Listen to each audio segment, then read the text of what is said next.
The most terrifying foe in Dragon's Dogma 2 isn't a Cyclops.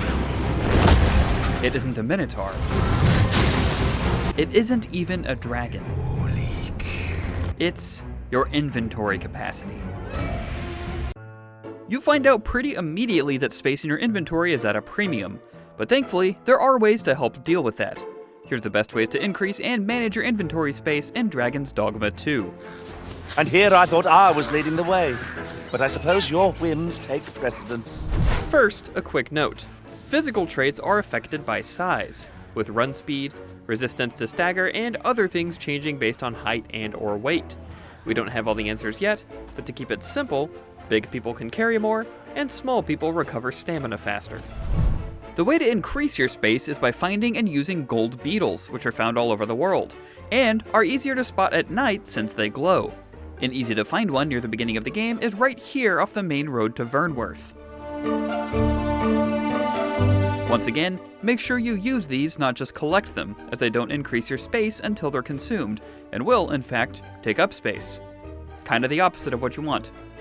There are also rings, like the Ring of Accrual, that you can find throughout the world that increase the amount of stuff you can carry, so make sure to regularly check the Ring tab of your equipment menu in case you can pop one on to lighten the load.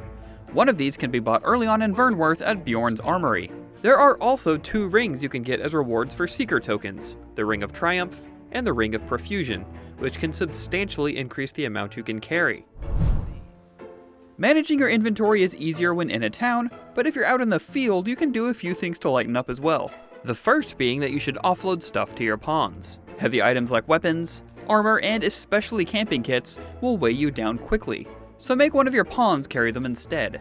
If you're offloading to pawns pulled from the rift and not your main pawn, once you dismiss them, anything they gathered or that you gave them will automatically go to your storage space that you can access from inns.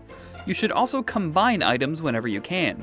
Combining 2 things will often result in something that ultimately weighs less than those 2 items, so if you're going to use those base materials to make healing items anyway, might as well conserve some space. Once you make it back to a town, your first stop should be the inn. You don't have to rest if you don't need to, but make sure to offload all the heavy stuff you don't need in the field, such as weapons and armor you can't use with your current vocation, and crafting materials. Make sure you offload your pawns as well.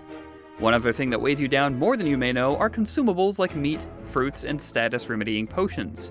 You can store these in your stash at the inn, and then use the combine option from the innkeeper to be able to mix items that are held in your storage, as well as your inventory. So make sure you drop off any excess food at the inn. Feeling lighter already? We certainly hope so. For more on Dragon's Dogma 2, make sure to check out our growing guide on IGN.com, and while you're here, check out our video on the things to do first. For everything else Dragons and/or Dogmas, you're already in the right place. IGN.